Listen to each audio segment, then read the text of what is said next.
Para você que quer medicina aqui no estado de São Paulo, a Banca Vunesp é fundamental para você aumentar as suas chances. Afinal de contas, é a banca que organiza as provas da Unesp, da Unifesp, da FAMEMA e da FAMERP. Também, na metade do ano, a Unesp elabora o seu vestibular para os cursos de engenharia, que tem ingresso agora, em agosto.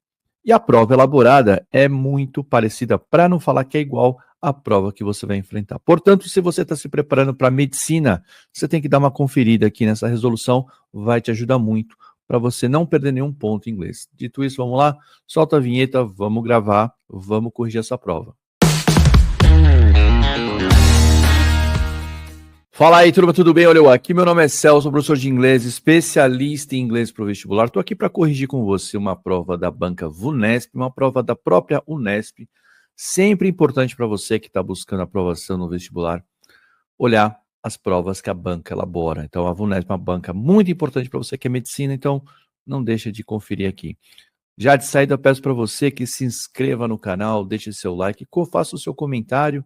O que você pedir ali, eu vou trazer para você. Já recebi provas do final de semana, novamente, então tem provas aí do Einstein, tem provas aí da banca da Unisa, que também é da Vunesp.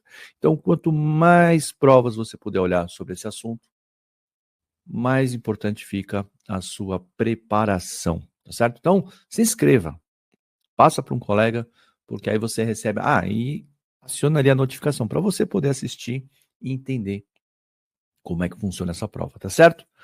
Vamos lá então, olha, a prova já está aqui, deixa eu puxar ela para você. Eu acredito que você que está aqui comigo já conhece o histórico dessa prova, tá? É o vestibular de meio de ano, a própria banca Vunesp chama isso aqui de vestibular de meio de ano da Unesp. É fonte fundamental, é uma fonte muito importante para a gente entender como é que funciona essa prova, como é que você se prepara para essa prova. Eu vou fazer a prova de inglês, são 10 questões, como você pode ver aqui, ó, começa na 21 e ela vai até a questão 30. O que eu digo para você que vai fazer esse vestibular, tá? O que eu falo para você? Toda vez que você for fazer essa prova da Unesp, seja Unifesp, seja Unesp, seja FAMEMA, seja FAMERP, tenta facilitar as coisas para você. Pensa aquele joguinho do pega a vareta que coloca a pretinha no meio e quem pegar a pretinha sem mexer nas outras é quem ganha o jogo. Você começa pegando as mais fáceis. Quando a gente vai para vestibular, e olha, isso que eu vou falar para você é muito importante. Isso que eu vou falar para você agora é fruto de conversa com o vestibulando aprovado. Isso é muito importante que eu vou falar para você. O que os alunos aprovados já me disseram e já perceberam? Aquilo que nós, professores, falamos e às vezes o aluno não tem a vivência para entender o que a gente está falando. O que eu tenho para dizer para você é o seguinte: vestibular, tanto quanto o conteúdo, é o emocional.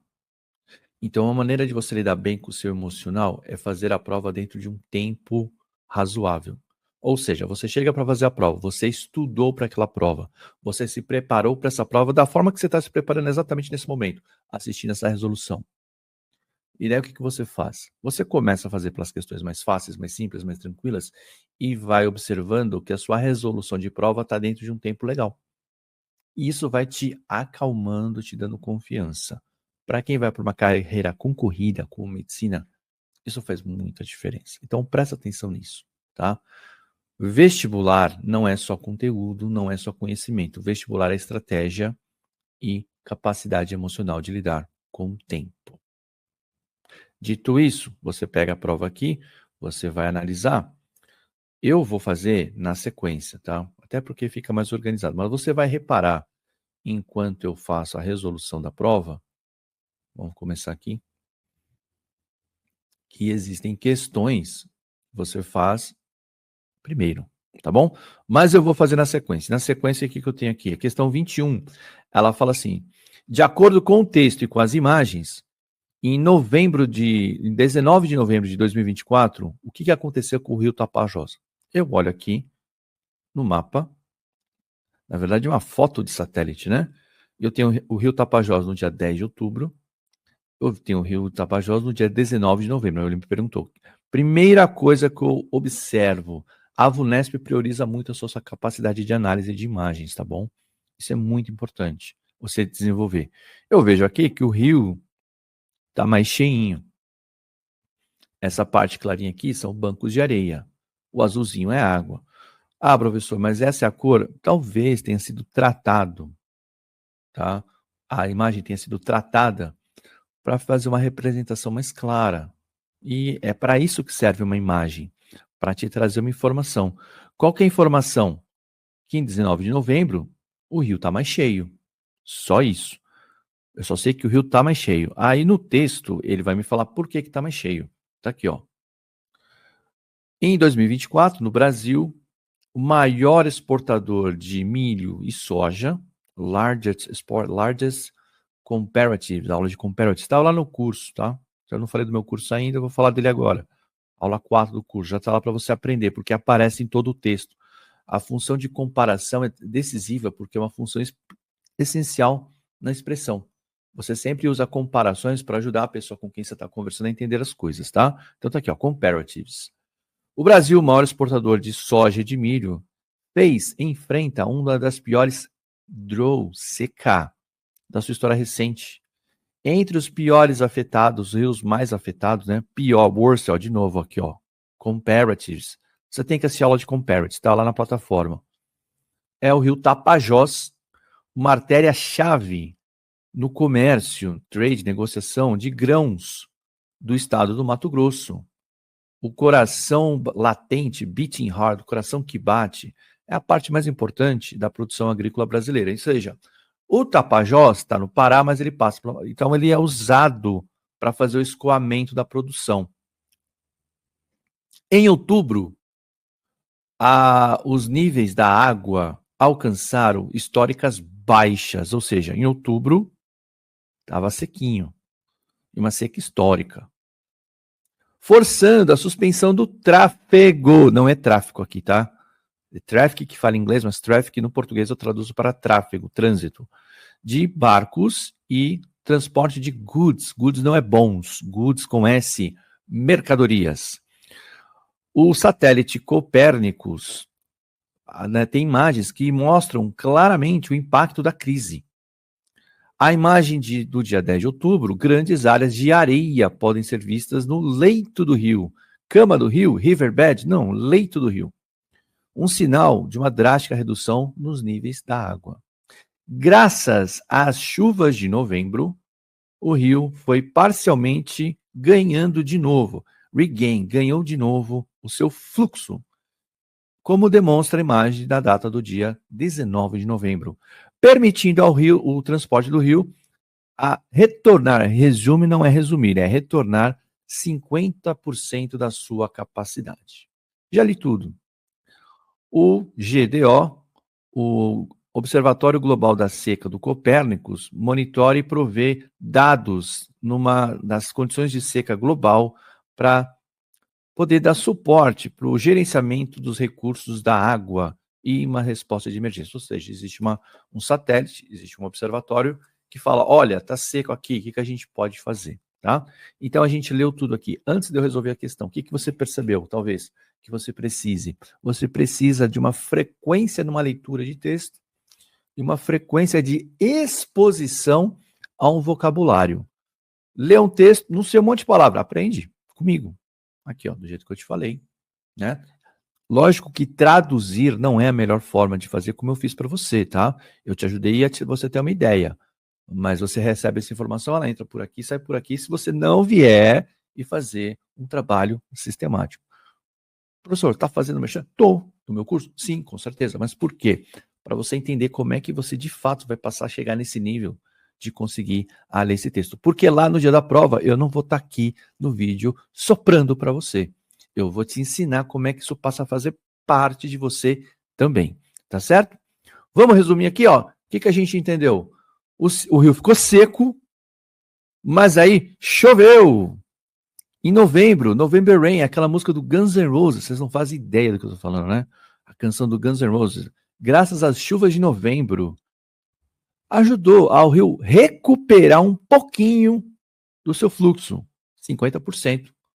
Deu para voltar 50%, deu para retomar um pouquinho do comércio com 50%. Por quê? Ainda tem umas partezinhas em areia aqui. Pronto. Letra A. recuperou parte e permitiu metade do volume, né? Da sua capacidade de transporte? Sim, é isso mesmo. Ó. Graças às chuvas de novembro, o rio retomou seu fluxo, como mostra a imagem, permitindo ao rio transportar 50% da sua capacidade. Perfeito. Letra A. Half, metade. Letra A, 21 é A. Letra B. Recuperou seu fluxo? Sim. Após inundações de outubro? Não, não foram inundações. E aqui muita gente boa errou, tá?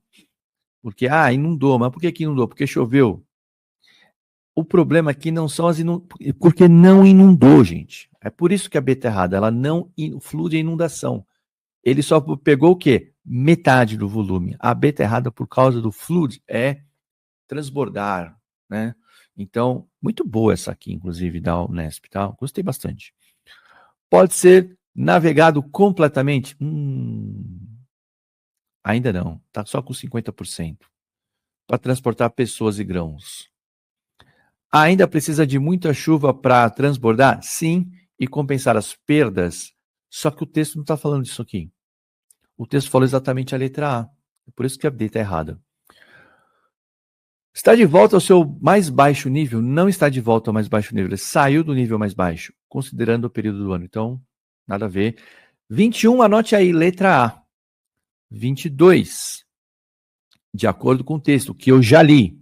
A importância do rio Tapajós, para que é? É para transportar mercadoria, soja e milho do Mato Grosso. Comprimento e relevância histórica, é um rio longo, é um rio relevante, mas o texto não falou sobre isso. Letra B. A habilidade de se recuperar de secas severas. Tem uma habilidade? Tem, mas o texto não falou sobre a habilidade de se recuperar. Letra C. Tráfico de barcos, embarcações, navios e transportar a produção. 22, de acordo com o texto, é letra C. Esse é um problema que a gente comete às vezes na hora da prova. A gente tem informação, sabe da importância do rio, entende que tudo isso é importante, mas não responde ao que foi perguntado, tá? O que foi falado no texto? Foi falado sobre como o rio é importante para o transporte de grãos. Isso que foi falado sobre o rio. Letra D. Água para irrigar as plantações, plantações, tá? De milho e soja. Não foi falado isso no texto, tá? Então não é resposta. Qualidade do leito do rio, que? E profundidade da navegação comercial. Se você sabe sobre geografia, você poderia ter ficado confuso aqui, que essas são qualidades do rio Tapajós, mas não são qualidades mencionadas no texto que você leu. Então, na prova de inglês, você nunca vai responder só com o que você sabe. Você sempre vai ter que responder com base no que foi feito o texto. Excelente questão elaborada pela banca. Resposta letra C na 22. 23. No trecho do terceiro parágrafo, dados o OGD, né, provê dados para as condições de seca e dá um suporte para o gerenciamento dos recursos da água, tá? Então, quando ele fala aqui essa questão, o que ele está falando? Esse prover dados para dar suporte, o termo sublinhado aqui é o to, tá? Que tem o quê? Nesse caso aqui, seria uma finalidade, tá? Uma finalidade. Então, eu vou procurar aqui uma finalidade. E eu acho exatamente so as to. So as to é a nossa resposta aqui. Aí muita gente ficou perdida, professor. Então, esse so as, ele é dispensável, porque já tem o to aqui. Na verdade, sim e não. É que no inglês existe o so as to como explicação, como finalidade, existe ele completo assim, tá? E ele existe assim também. Aqui eu diria que é mais uma coincidência, tá? Não pensa assim. Eu diria que o so as to traz um pouco mais de ênfase, intensidade para a conclusão, tá? Mas a ideia é essa. Essa questão pegou muita gente me pergunta sobre isso, se esse so as é dispensável. Sim, mas você não vê o so as quebrado por aí, tá? Ele sempre vai estar assim, so as to, para que, na função de, assim da maneira como deve ser, dessa ideia que você vai ler o so as to, que poderia ser trocado aqui pelo to de maneira simples, tá? E aí entra uma questão que talvez, na minha opinião, foi o que a banca tentou fazer. Tentou confundir mesmo aqui. Por quê? As outras todas, essa A, B, A, C, A, D, aí você tem que conhecer se você é um candidato da VUNESP. Se você quer passar no vestibular da VUNESP e na prova de inglês, você tem que conhecer. Por quê? São todas muito comuns em textos, tá? E existem muitas questões da VUNESP. Se você entrar aqui no meu canal e entrar em outras provas da VUNESP, você vai achar as well as como resposta da prova, por exemplo, da prova da Santa Marcelina, como adição de argumento, tá? Da mesma forma que vai chamando argumentos, as well as, trazendo um argumento a mais. Da mesma forma, assim como, e aqui não, aqui é uma finalidade, então não seria. In spite of é uma ideia de contraste, não tem como in spite of cair aqui. Tá tudo combinando, tá tudo funcionando. Você gera dados para oferecer condições para o gerenciamento. Não tem contraste nenhum. Então, a banca entende que isso aqui você tem que saber. Por que você tem que saber? Você tem que memorizar, você tem que decorar? Não. É que a sua frequência de leitura de texto vai te expor essa conjunção com muita frequência. Então, não tem como um leitor de texto não saber isso aqui. E tenta entender assim, é como se você lesse textos em português e não conhecesse conjunções, como funciona, porque aí você não entenderia o texto. Não estou falando de saber o nome, saber a tradução, não. É de você perceber que aquela conjunção tem uma ideia, tá? Even if, essa aqui é uma ênfase para condições. Não é uma condição, é um fato. A coisa existe, então não é uma condição. If para condição, não cabe ali. E due to é devido a, por conta de. Na verdade é o contrário, né? Então essa aqui não cabe. Todas essas você tem que conhecer. Todas essas estão, obviamente, na aula de conjunções. O que eu falo para os alunos que vão prestar a prova da Unesp? Eu falo assim, olha, tem coisas da Unesp, Unesp é texto e vocabulário. E você ganha texto e vocabulário por uma aula orientada e coordenada que eu ministro para você. E aí, quanto mais texto você lê, mais vocabulário você tem. Mais vocabulário você tem, mais capacidade de leitura de texto você tem. Uma coisa ajuda a outra. É um treino, é uma prática, é uma habilidade desenvolvida ao longo do tempo. O mínimo para você praticar isso, para você desenvolver, 3 meses, tá? Menos que isso fica muito complicado, a não ser que você já tenha alguma bagagem. Fora isso, o que a banca da VUNESP sabe? Ela sabe que ela não pode fazer uma prova de 10 questões como essa, só texto. Ela tem que criar algum mecanismo para que essa prova seja factível dentro do tempo que ela propõe. Então, por que ela não faz menos questões? Porque aí vai ficar ruim. Por exemplo, pensa a prova da FAMEMA, 40 questões. Pô, mas aí é ruim, porque todo mundo gabarita essa prova. Ou todo mundo que está ali entre 38 e 40 está concorrendo. Então é bom você aumentar o número de questões para você aumentar a distribuição dos acertos e ficar menos apertada essa concorrência em termos de pontuação, não em termos de concorrência. A concorrência é apertada de qualquer jeito, mas distribui mais a nota. Você tem mais frações para poder ranquear melhor, evitar vou resumir isso aqui, é para diminuir o número de empates em pontuação. É isso. Então ela tem que aumentar essa prova em número de questões. Só que ela não pode fazer só de texto. Então o que ela faz? Ela dá algumas questões que provam que esse aluno sabe ler. E quais são as questões que mostram que o aluno sabe ler? Pronome, pronome relativo, conjunção e aqui no inglês, modal verb. Não é só traduzir o modal verb, tem que saber quais são os conceitos envolvidos nas escolhas dos usos dos modal verbs. Isso prova pela aula, pela leitura. Então, vou repetir: pronome, pronome relativo, modal verb, conjunção. Certo? Essa aqui dava para você responder de cara se você tivesse esse domínio aqui. Abriu a prova, viu? Pum, essa aqui, 23, letra A. Na próxima eu tenho um grande texto da revista Economist, que é a fonte dos textos que eu uso na minha aula. Por quê? Porque eu adoro a revista Economist. Eu gosto. Particularmente eu gosto de ler, acho muito interessante. Discordo de várias posições que a banca, que a revista coloca. A visão que o texto tem ali é uma visão britânica muito classe média liberal e até classe alta, com coisas que eu não concordo, como eles veem as coisas, mas eu não posso negar a qualidade do jornalismo deles, a qualidade da informação, a qualidade com que eles apuram as informações. Eu posso discordar de algumas coisas, mas a qualidade com que eles trazem a informação é inegável. E custa caro isso, né? Aí o que eu faço? Eu uso isso como base, por quê? Porque eu gosto da revista? Gosto, mas é muito mais porque ela é a fonte principal para sua prova. Assim como a Economist, a revista The New York Times, a revista New Yorker e o jornal The New York Times. Então são duas revistas de um jornal. É a base do curso para você trabalhar. Então você é exposto aqui. Então eu estou aqui com um texto da revista Economist, tá? E aí eu venho com as questões. Questão 24, sobre o que é o texto, eu vou ter que ler o texto. 25, no trecho, esse at loggerheads, eu vou checar o que ele está falando. Aqui na 26, é só o segundo parágrafo. Eu poderia ler o segundo parágrafo apenas e já fazer a resposta da questão. E aqui no 27, essa área em parênteses, o que essa área em parênteses está dizendo? E aí no 28, mais uma leitura de texto. Então, o que eu vou fazer com você? Vou fazer a leitura do texto e aí a gente vai responder. Então ele está falando assim, ó. Quando as florestas antigas se tornaram planas, tá? Foram o quê? Foram devastadas, tá? Elas viraram plantação. Plain é plano, tá? Um delicado balanço dos ciclos da água sofreu uma disrupção, palavra da moda. Conforme as árvores respiram, elas convertem a água em vapor, o que vai, em grande parte, se tornar nuvens de chuva densas. E dá um refresco, cooling effect, efeito de resfriamento na região.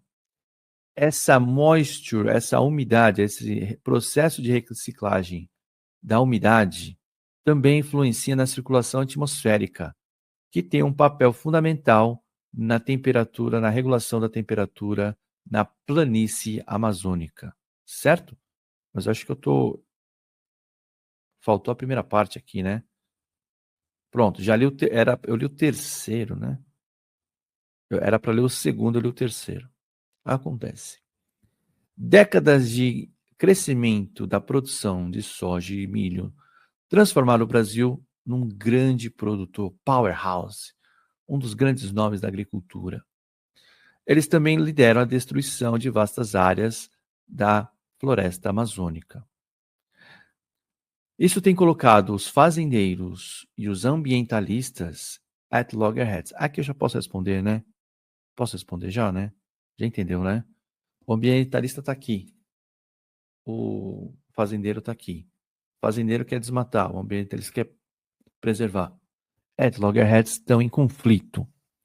However, no entanto, porém, todavia, um estudo lançado em outubro pela Universidade Federal de Minas Gerais e o Fundo Norueguês de Proteção da Floresta Amazônica, mostra a extensão com a qual o deforestation, o desmatamento, atingiu os fazendeiros também. Ou seja, os fazendeiros vão lá, desmatam para plantar. Beleza.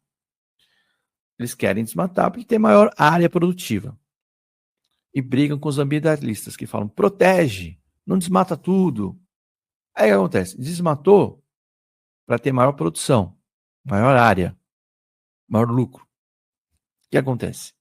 Esse desmatamento acabou sendo contraprodutivo. Você aumentou a produção, mas você alterou de tal forma o ambiente que você não vai ter o resultado que você esperava. É isso que ele está colocando aqui, ó. O relatório mostra que a prática de clear cutting, de remover as árvores todas numa área dada, está explicando, ó, isso aqui, o parênteses está explicando o que é isso. Na Amazônia brasileira, levou à redução dos ganhos da produção, ganhos da produção, resultando em perdas econômicas de cerca de 1 bilhão entre 2006 e 2019. Ou seja, se aumentou a área, mas destruiu de tal forma aquele ambiente que você não vai ter o resultado que você esperava com a sua produção. Depois de contar os custos da produção, a rede de vendas da soja caiu 10% ao longo do tempo. E as quedas de produção do milho, 20%. Além da planilha, balance sheet, além da planilha, além das contas, o Anders Krog, o especialista, um conselheiro especialista do fundo norueguês, diz que essas descobertas, findings, demonstram o perigo do desmatamento que ele apresenta poses, apresentar, mostrar para a segurança global alimentar. Ou seja, você desmata para produzir comida, mas não consegue produzir essa comida porque você desmatou demais. Essa é a explicação aqui apresentada. Esse terceiro eu já li para vocês, porque o desmatamento altera o ciclo das águas, né? Você tira as árvores, você altera o ciclo das águas na região, altera o clima. Os efeitos são mais severos nas áreas mais desmatadas, é claro. Em áreas que mais de 80% da floresta foi limpa, foi tirada, o padrão, o perfil da temporada, season, da temporada de chuvas, foi atrasado em 76 dias desde 1980. Então, se você tira quase tudo da floresta, você quebra o ciclo de chuvas, aumenta a seca. Entre 1999 e 2019, rainfall, chuva, a queda de chuva, o índice de chuvas nessas mesmas áreas caiu 40% na área de plantação de soja e 23% nas áreas de milho. As temperaturas máximas aumentaram 2,5 graus Celsius no mesmo período, de 30 para 32,5. Menos chuva, dias mais quentes, menores harvest, colheitas, e menores vendas, menores lucros, menores entradas de dinheiro, revenue, entrada de dinheiro. Pronto, você entendeu tudo aqui comigo, porque a gente leu o texto todinho, porque a gente tem vocabulário. Então, o que falta às vezes para você se dar bem nessa prova? Leitura e vocabulário. É isso que a gente faz nas aulas ao vivo, é assim que funciona. A aula ao vivo funciona exatamente assim. Só que eu não leio para você. Eu faço exercícios de vocabulário, eu testo você antes, porque eu exijo de você um esforço, porque é a partir do esforço que você vai adquirir esse vocabulário. É um esforço orientado, é um esforço pedagógico, é assim que funciona o ensino e a educação. Você tem que fazer um esforço para aquilo passar a fazer parte de você. Mas eu te ajudo, eu te oriento, ao final a gente faz essa leitura. É isso. Você ter essa capacidade de ler esse texto com naturalidade, com tranquilidade, é o que vai garantir a sua aprovação. Pelo menos assim, a aprovação eu não posso falar, mas o inglês eu garanto para você que vai rolar. Então, o texto é sobre o quê? Poxa, é sobre como o desmatamento afeta o ciclo da produção. E quando ele é excessivo, ele é contraprodutivo. Ao invés de dar mais comida, ele vai acabar com a comida. 2 filmes para você: Mad Max e Interestelar. Vai explicar para você o que está acontecendo. É essa ideia. Se você não pensar no ciclo global das coisas, se olhar para o curto prazo, vai dar ruim. Uma mensagem aí para você entender como é que funciona uma prova de vestibular quando eles falam interdisciplinar. Você tem que pensar no macro para entender como você vai operar no micro. Gostou dessa? Você pensa no macro para operar no micro. Você olha o cenário global para entender como é que você vai agir. O pessoal falava nos anos 80, era uma máxima na moda, era pensar globalmente, agir localmente. Era isso. Era uma máxima que eu aprendi na faculdade. Mas faz muito sentido. Então, o texto é sobre esse desmatamento excessivo, que é contraproducente. Então, preocupações dos fazendeiros com a segurança da global alimentar? Não, não falou isso. Tem esse problema, mas não é uma preocupação dos fazendeiros. Discussão entre os ambientalistas sobre a floresta amazônica, isso é uma pequena parte do texto, não é principalmente sobre isso. A mudança climática no Brasil, principalmente na Amazônia brasileira, principalmente inundações e chuvas e secas, não falou muito de inundação aqui, então assim está fora. Crescimento do milho e da soja no Brasil, isso aqui foram 2 linhas para introduzir o assunto, não é a ideia principal. É a letra E. Impactos do desmatamento na mudança no clima, da agricultura na floresta amazônica. 24 não tem como, é letra E. 25, no trecho do primeiro parágrafo. Isso tem colocado os fazendeiros e ambientalistas at loggerheads. Ele quer saber o que é loggerheads. Loggerheads é onde você põe o pessoal em cantos opostos. Tá? Esse aqui é tipo no box, tem um corner. O loggerhead é a pontinha onde fica cada um. Então o pessoal está de lado oposto. Então, lado oposto aqui, eu só tenho uma. Estão procurando um acordo, uma negociação? Não. Letra A não é. Estão buscando uma solução? Também não. A e B muito parecidas, né? Estão examinando a possibilidade? Também genérica. Essa expressão está falando que eles estão em lados contrários. Aí sim, letra E. Engaging em antagonistic disagreement. Disagreement, desacordo. Uma palavra que você cruza com ela com facilidade. Em um mês de curso você aprende disagreement com tranquilidade, tá? Disagreement aqui, ó, prefixo e esse ment criando um sufixo. Também é uma aula nossa lá no curso para você aumentar seu vocabulário ao perceber como você pode construir com essas combinações, tá certo? Letra E. Tentando evitar, prevent não é prevenir, é evitar dificuldades. Dito isso, 26. Ah, então foi muito rápido. 24, letra E. 25, letra D. 26, na 26, o segundo parágrafo apresenta detalhes sobre o seguinte trecho do texto. Aquela área grifada, né, que eu falei para vocês. Aqui, ó.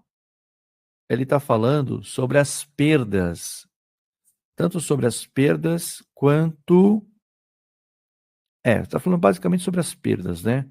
Porque é aqui que, na última, que fala sobre a chuva. Então, falando sobre as perdas. Então, as perdas estão aonde? Aqui está machucando os fazendeiros, não é isso?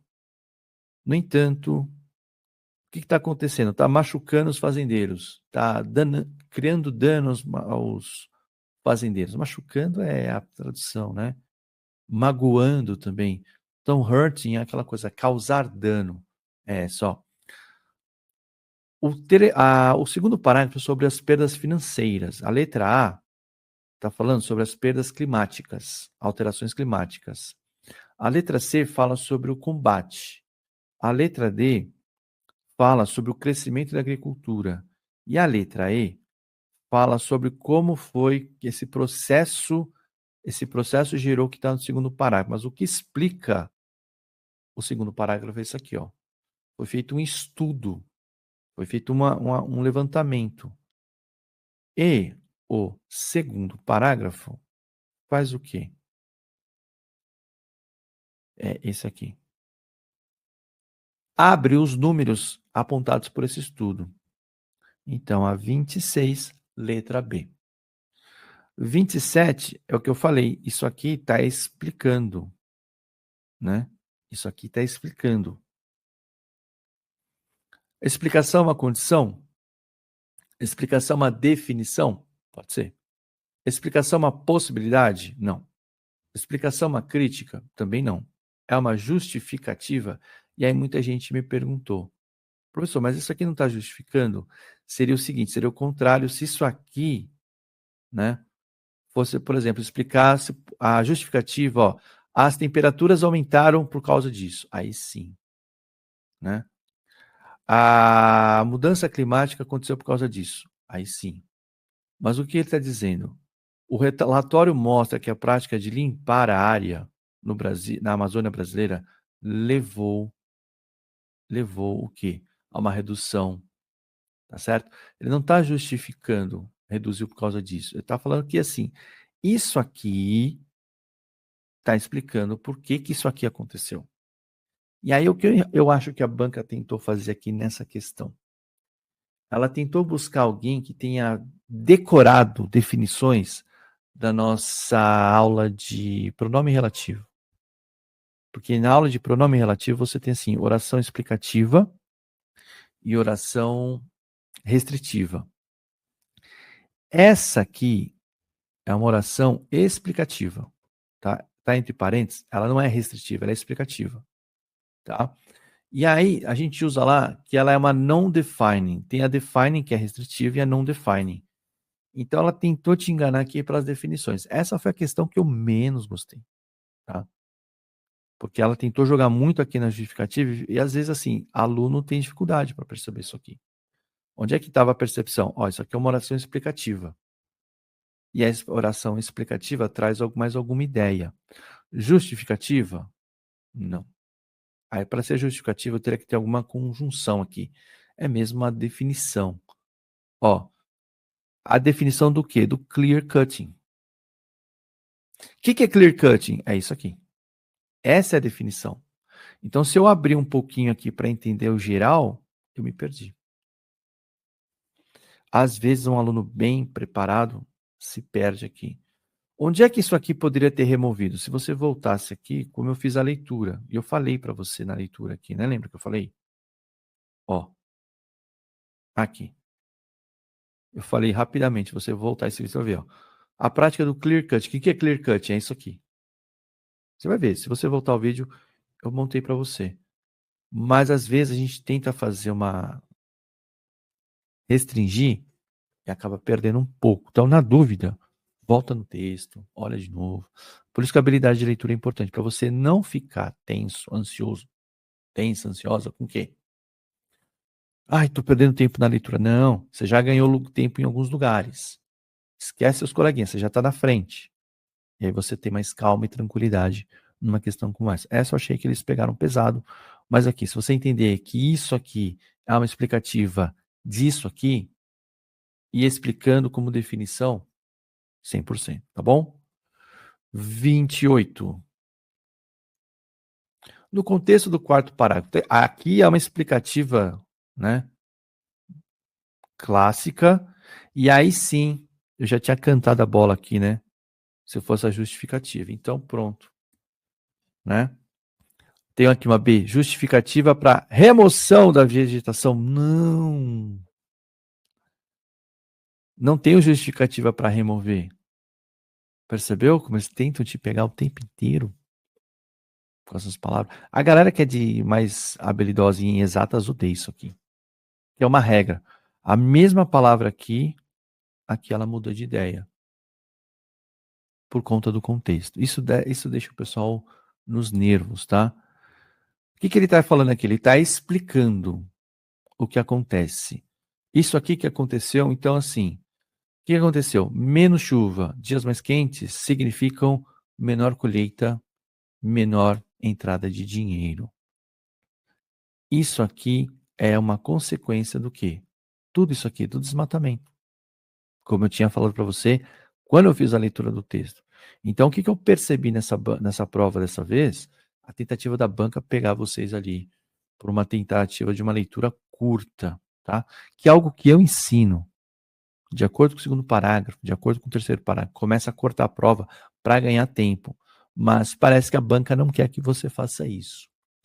Surpreendentemente, não, eu diria até de maneira consciente, muitos alunos reportaram que foram tranquilos nessas duas questões. Fiquei feliz. A que mais deu trabalho para quem, no momento que eu gravo para vocês, quem falou comigo, foi a 25, deu mais trabalho, e escapou um pouco aqui na 24, mas muitos admitiram que faltou atenção. Tá? É uma justificativa para remover? Não. Letra C, um dos efeitos das mudanças climáticas mundiais? Não, é uma mudança climática local. D, incentivo para o agronegócio investir na cadeia produtiva? Nada a ver. E um alerta para os profissionais de turismo rural. Não tem turismo rural aqui, certo? Próxima. O que temos para jantar, querida?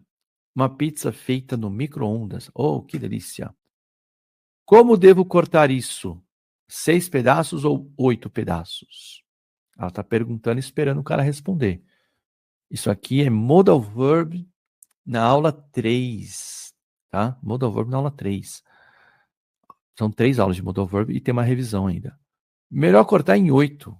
Tô com muita fome. Qual que é a piada aqui? Qual é o efeito de humor? O cara achar que se ele vai comer mais pedaços, vai comer mais pizza. Ele vai comer a pizza inteira, pô. Se cortar em 8, ele vai comer os 8, né? Ele fez uma piadinha aqui, não sei se você achou alguma graça, enfim, nem sempre é engraçado. Mas tem uma coisa interessante que a Vunesp achou, que dá para fazer uma questão de matemática aqui.